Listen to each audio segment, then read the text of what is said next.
नमस्कार, बहुत स्वागत है आपका न्यूज स्टेट पंजाब हरियाणा हिमाचल के खास और लोकप्रिय शो हरियाणा की पंचायत में। मैं हूं आपके साथ लोकेंद्र त्यागी। हरियाणा की पंचायत में हम आपके मुद्दे और सरोकार को बेबाकी के साथ रखेंगे, आपकी समस्याओं से सियासतदानों को रूबरू कराएंगे और आपकी हर एक समस्या का समाधान निकालेंगे। तो आइए हरियाणा की पंचायत की आज शुरुआत करते हैं।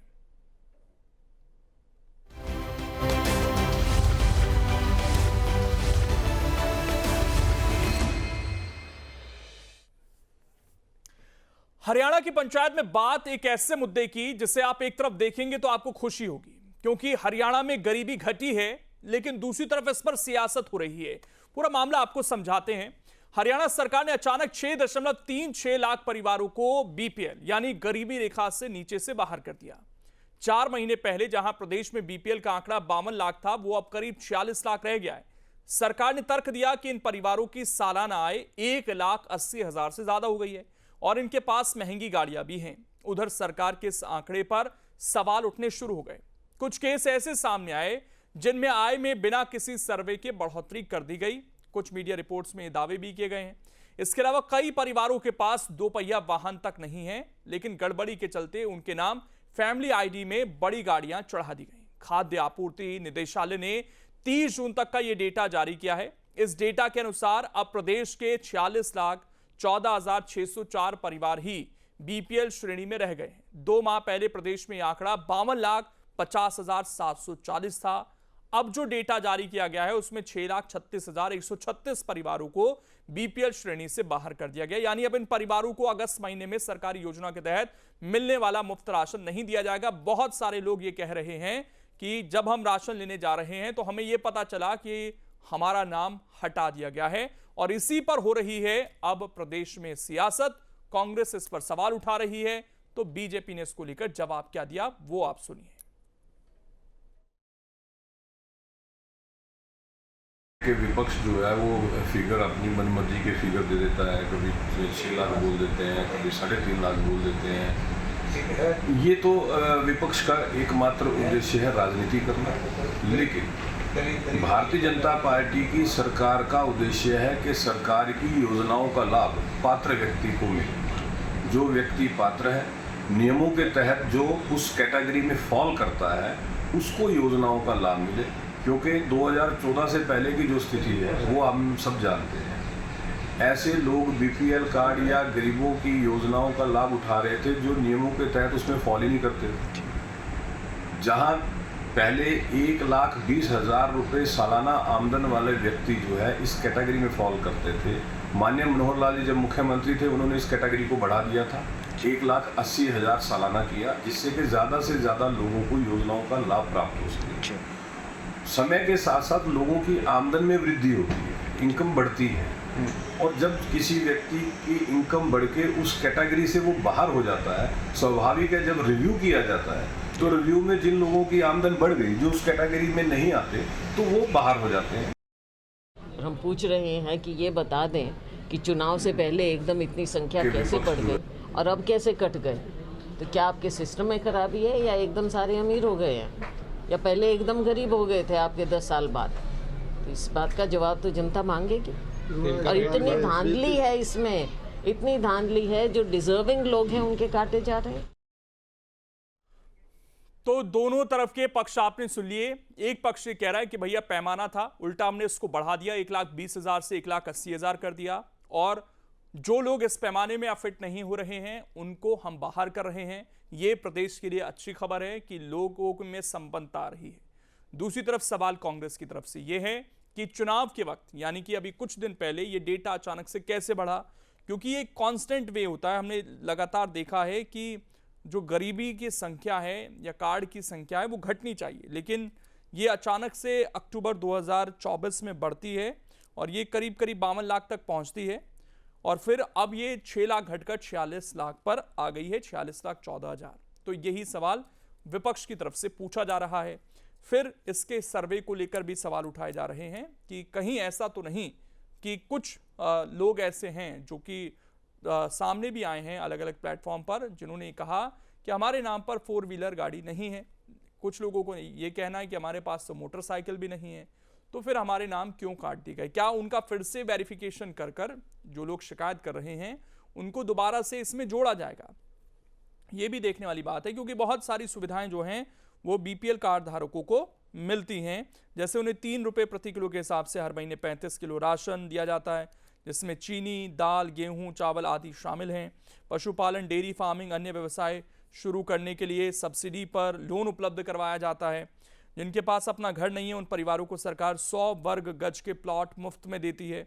जिनका मकान टूटा है उन्हें मरम्मत के लिए 80,000 रुपये की मदद राशि दी जाती है। तो ये तमाम चीज़ें जो हैं वो सरकार की तरफ से की जाती है।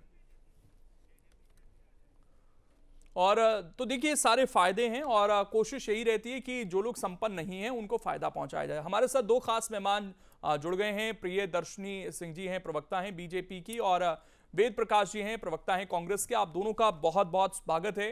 प्रियदर्शनी जी, देखिए ये खुशी की बात होती है कि जब हम ये कहें कि हरियाणा में गरीबी कम हुई है, 6 लाख लोग अब बीपीएल नहीं रहे, तो लेकिन इस पर प्रदेश में सियासत हो रही है। ये कहा जा रहा है कि अचानक से कैसे तो बढ़े और अब अचानक से इलेक्शन बाद क्यों घट गए?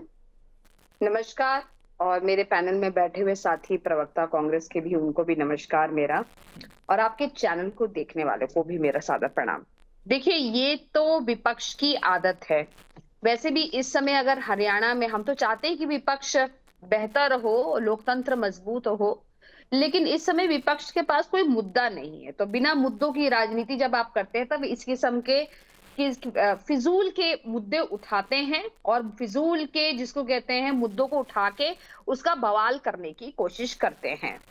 पहले जब बीपीएल जब धारकों की लिस्ट आई थी और ज्यादा मात्रा थी, तब इन्होंने बोला कि गरीबी फैला दी, गरीबी फैला दी, गरीबी फैला दी। अरे गरीबी तो आप लोगों ने फैला दी, इन कांग्रेसियों ने फैला दी। इंदिरा गांधी के समय से गरीबी हटाओ का नारा था, राहुल गांधी तक आ गए, अभी तक गरीबी ये हटा नहीं पाए थे, इसलिए अब जनता ने इनको हटा दिया। इनको तो खुश होना चाहिए, इनको साधुवाद देना चाहिए, इनको अप्रिशिएट करना चाहिए हमारी नायाब सिंह सैनी जी की सरकार को, कि आज जो पर कैपिटा इनकम है वो आज की डेट में हरियाणा में 42% तक बढ़ गई है। पर कैपिटा इनकम, मैं पर कैपिटा इनकम की बात कर रही हूँ। So which is a great thing, बहुत बड़ी बात है। और देखिए, अगर किसी की इनकम बढ़ रही है तो इनको खुश होने के बजाय, गरीब आदमी की इनकम बढ़ रही है, दुखी है, क्योंकि अपनी राजनीति रोटियां नहीं सेक पा रहे हैं।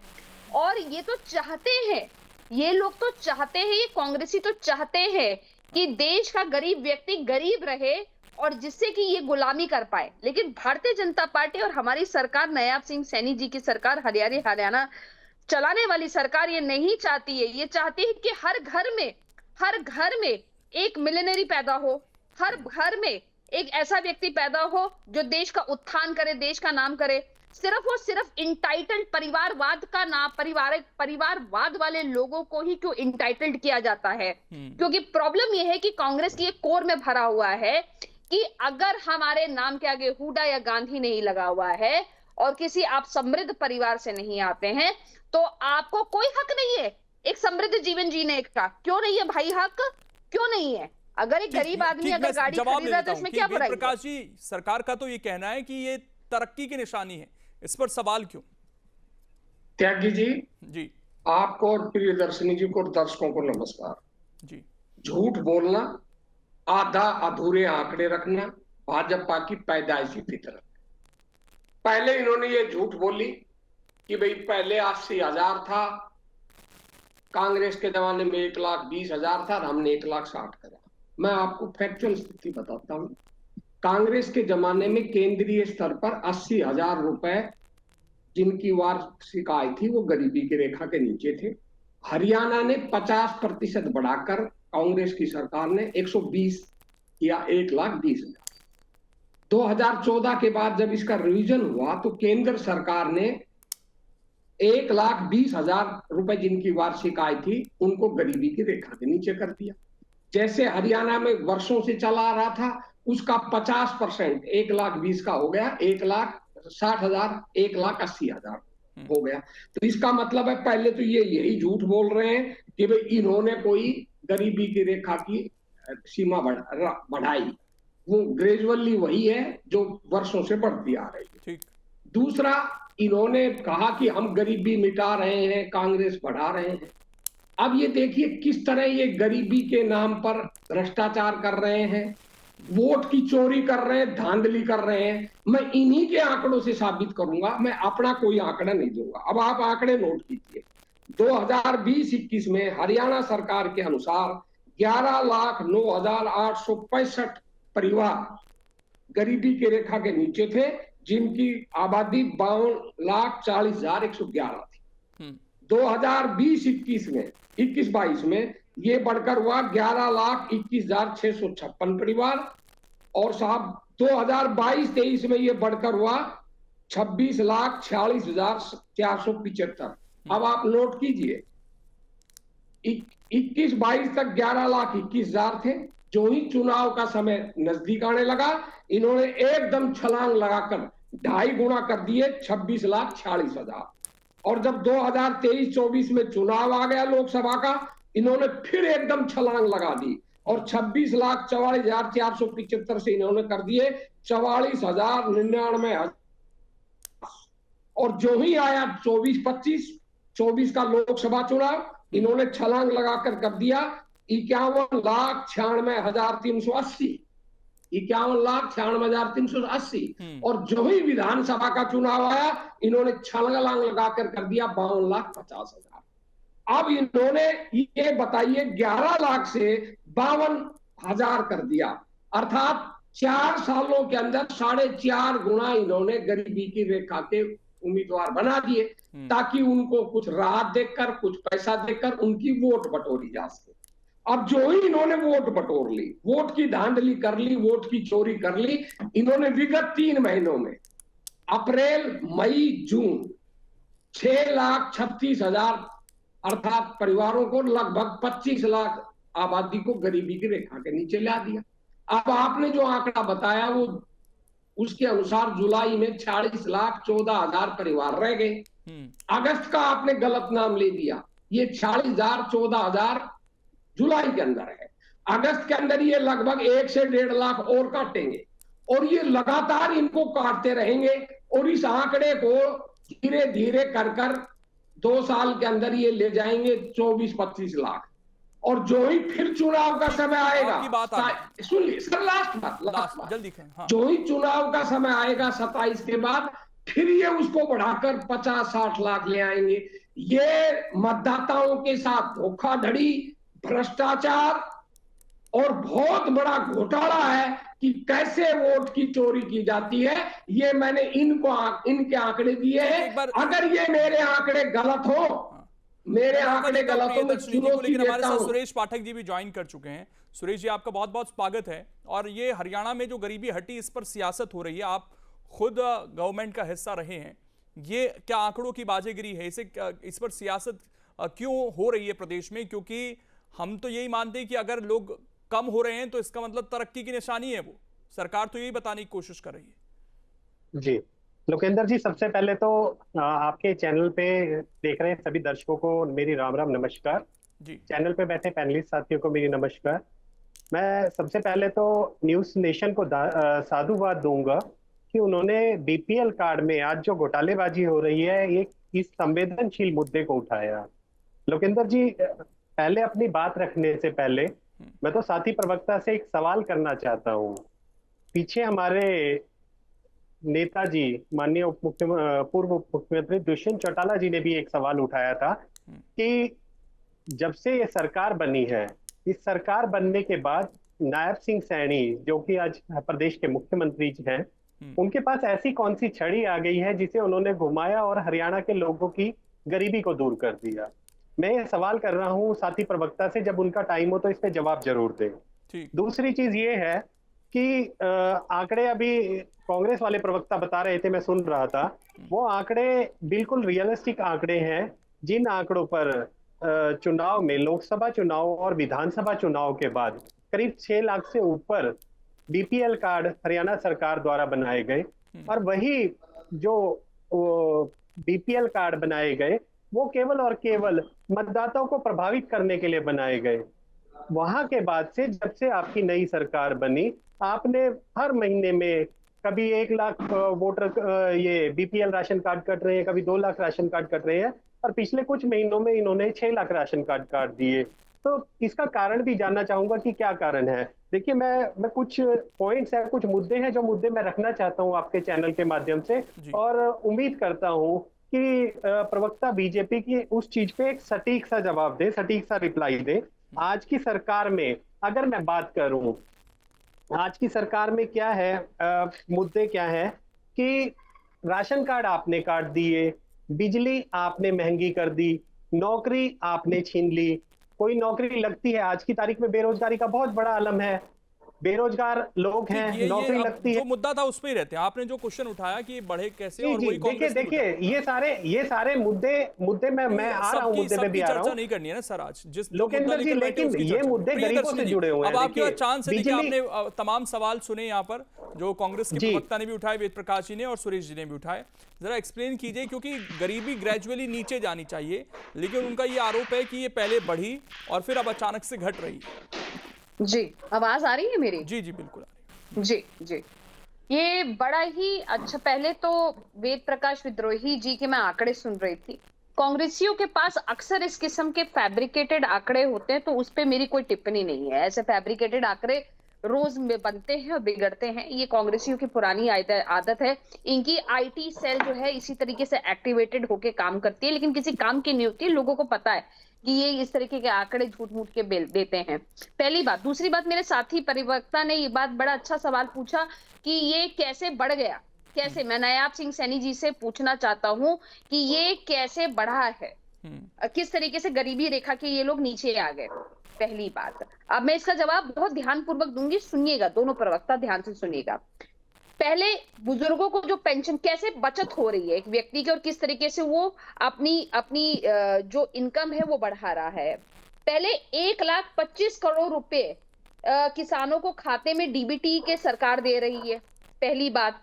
दूसरी बात, बीपीएल परिवार की आय की सीमा आपको भी मालूम है कि 1,80,000 थी, लेकिन उसके बाद अब इसमें जो फैसिलिटी है, जिसमें कि हमने घर बांटे हैं गरीबों को, हमने आमदनी बढ़ाई है, हमने सरकार ने बहुत सारी ऐसी स्कीमें दी हैं जिसमें कि बच्चियों को स्कॉलरशिप मिल रही है, इसमें बच्चों को स्कूली शिक्षाएं मिल रही हैं, पढ़ाई मिल रही है। आयुष्मान कार्ड, जिस आयुष्मान कार्ड को ये लोग क्रिटिसाइज करते हैं, आज उसी आयुष्मान कार्ड के कारण आज कोई भी गरीब व्यक्ति जाके अपना हॉस्पिटल में जाके इलाज करवा सकता है। किडनी डायलिसिस आप जानते हैं सर, आप भी जानते थे त्यागी जी, कितनी भयंकर बीमारी। डायलिसिस हर महीने, हर 2 महीने बाद करवाना पड़ता है, बड़ा है महंगा, गरीब आदमी करवा नहीं सकता है। आज डायलिसिस की नई नई मशीनें डाल दी गई हैं, तो आज गरीब व्यक्ति जहां पे पैसा खर्चा किए जा रहा था, आज वो पैसा बचा रहा है और इनकम के साधन भी बढ़ रहे हैं। सरकार आपको विदाउट एनी कोलेटरल आपको फंड देने के लिए तैयार है, आपको किसी पर्ची खर्ची की जरूरत नहीं है, आपको किसी डॉक्यूमेंट की जरूरत नहीं है, लोन दे रही है, आप अपना व्यवसाय शुरू कर सकते हैं। मैं थोड़ा सा आपसे समझना चाहता हूँ, आपने कहा कि कांग्रेस के आंकड़े फैब्रिकेटेड हैं, लेकिन नहीं, आप बता दीजिए कि 2024 कि इन सब चीजों का बीपीएल कटने से क्या संबंध है। जी, क्या बोल रहे थे? एक चीज और पूछिए प्रवक्ता से, जितने इन्होंने बातें बताई, इन सब चीजों का बीपीएल कार्ड कटने से क्या संबंध है? मैं ये पूछ रहा हूँ, इनकम बढ़ गई ना सर, इनकम बढ़ रही है, नौकरी हम लोग कर रहे हैं, तो इसलिए जब इनकम बढ़ गई तो इनको जरूरत नहीं है। दूसरी बात, एक बहुत बड़ा पॉइंट, हमेशा विपक्ष ये आरोप ये लगाता था कि ये इन्होंने जो ये बीपीएल कार्ड बनाए हैं, इसमें कुछ ना कुछ धांधली है, कुछ ना कुछ प्रॉब्लम है। तो मैं आपको बता दूं, OCR, ऑप्टिकल रिकॉग्निशन सॉफ्टवेयर हम लोगों ने बनाया और उसके तहत हम लोगों ने वेरीफाइड डेटा किया, आउटसोर्स किया था एक कंपनी को, उसने वेरीफाई करके दिया कि इसमें से जो लोग उस दायरे में नहीं आते उनको हटाया जाओ, जो लोग आते हैं उनको ये सुविधाएं उपलब्ध की जाए। और ये OCR के तहत पढ़ लीजिएगा, दोनों प्रवक्ता पढ़े लिखे, पढ़ लीजिएगा जाके OCR क्या होता है। OCR के तहत हम लोगों ने ये चीज जानना चाहता हूं, अगर कोई व्यक्ति आकर ये कह रहा है, वेद प्रकाश जी 1 मिनट आ गया, आपने जो दिखाना चाह रहे हैं। नहीं, मैं, आप इसको स्क्रीनशॉट ले लें। हाँ। जब इस प्रवक्ता को यही नहीं मालूम कि सरकार के जारी आंकड़ों को भी ये झूठा बता रही है, तो मैं क्या कह सकता हूं।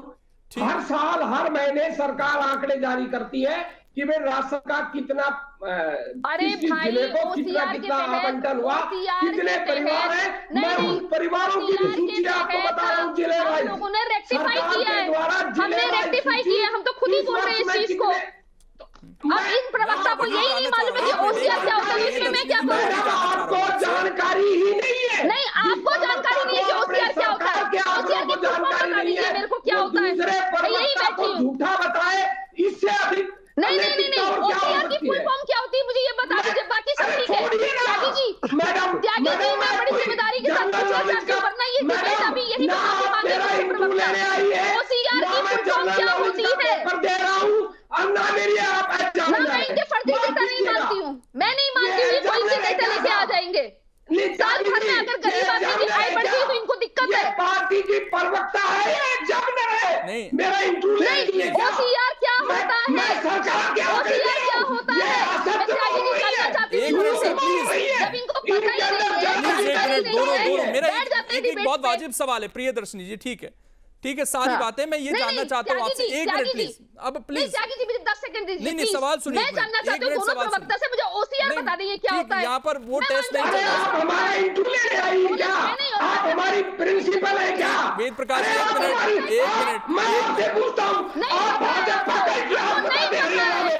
कल तक आप भाजपा में थी नहीं, नहीं कल तक पता है। आप दूसरी पार्टी में जाती थी। वेद और प्रकाश जी, राजा एक का मिनट, तो एक लड़ाई मिनट, करने सर। आ अब यही गई। जब ये आप बता वेद दें, प्रकाश आप विद्रोही दूसरे की लेकर ये आप- बहुत बड़ी दिक्कत है। हरियाणा में कौन- जब इससे कौन कोई भाजपा सवाल पूछ लो इस अध्यक्ष बना है? आदमी से आप तो इस किस्म के बताइएगा। ओछे काम करने लगता है ये आप आदमी। पार्टी का बता दीजिए कि 80 से ओछे लेकर काम मत आज करो। तक हरियाणा में कौन कौन भाजपा अध्यक्ष था? 2001 से लेकर आज तक कौन कौन भाजपा का अध्यक्ष था स्टेट का? आपको अपनी पार्टी की जानकारी नहीं है। आप हमारे मुझे इंटरव्यू ले रही आपसे हैं। जानकारी का आपको सर्टिफिकेट नहीं राजनीति चाहिए, का खुद क्या नहीं जानकारी का मालूम? सर्टिफिकेट लो। मैं अरे आपसे आप कुछ इतना नहीं है। सवाल पूछना आप चाह रही होंगी, हूँ। आप होंगी पढ़ी त्यागी जी, लिखी, ऐसे हमें इस डिबेट बात होगी? से कोई लेना देना नहीं है। एक त्यागी जी, मैं ऐसे चाह रहा हूँ डिबेट आप दोनों होगी? चुप हो जाएं। अगर एक आपको मिनट, जवाब देना ऑडियो तो डाउन सुनिए। कर दीजिए प्लीज, हम एक ये मिनट, कह रहे हैं, एक मिनट। हम आपको चुनो। वेद प्रकाश जी, नहीं, प्लीज नहीं, एक त्यागी मिनट, जी, ठीक त्यागी मैं जी, दोनों को नहीं सुन मैं रहा हूँ, बस इनको सर एक चुनौती- सेकंड। त्यागी जी, वेद प्रकाश जी त्यागी का जी। एक मिनट प्लीज ऑडियो डाउन कर दीजिए। मैं प्रियदर्शनी जी से एक चीज पूछना चाह रहा हूँ। प्रियदर्शनी जी, अगर जी। कोई शिकायत आई है, कोई ये कहे कि भैया हमारे नाम पर कोई गाड़ी नहीं है, तो क्या उसको हाँ। दोबारा उसका सर्वे कैसे होगा वो बता दीजिए। एग्जैक्टली मैं यही समझाने की कोशिश करी थी। कांग्रेस के प्रवक्ता का वेद प्रकाश विद्रोही का ये सबसे बड़ा प्रॉब्लम है कि जब भी इनसे कोई ढंग का सवाल पूछ जवाब लिया दीजिए, मेरे जाता पास है 40 तो सेकंड है इनके कोई। नहीं कंप्लीट, क्योंकि मेरे पास 40 सेकंड है, ये मैं ज्यादा पर्सनल समय चले नहीं जाते दे हैं। पाऊंगा। नहीं ये सर्वे पर्सनल कैसे चले होगा जाते उसका हैं। दोबारा? इनकी आदत है पुरानी, जब इनसे सवाल पूछो कोई ढंग का तो ये पर्सनल चले जाते हैं। हिम्मत कैसे होती है इनकी पर्सनल जाने की? मैं जाती हूँ इनके ऊपर। प्रियदर्शनी ये कैसे जी, चले जाते हैं दोबारा सर्वे पर्सनल? कैसे होगा? हाँ, मैं बता देती हूँ इसका जवाब, और मैं उसके बाद वेद प्रकाश विद्रोही से इसका प्लीज फुल टाइम फॉर्म जाया पूछूंगी। मत अगर नहीं कीजिए। बता पाएंगे तो प्रियदर्शनी डिबेट जी, छोड़ के भाग जाएंगे। ये पर्सनल डिबेट नहीं हो OCR रही है यहाँ पर। हाँ, नहीं अरे ऑप्टिकल इनके तो ये क्यों पास पर्सनल कर जवाब रहे हैं? नहीं है, ये क्यों सिर्फ पर्सनल कर डिबेट रहे को हैं? खींचने का काम कर रहे हैं लोकेंद्र जी।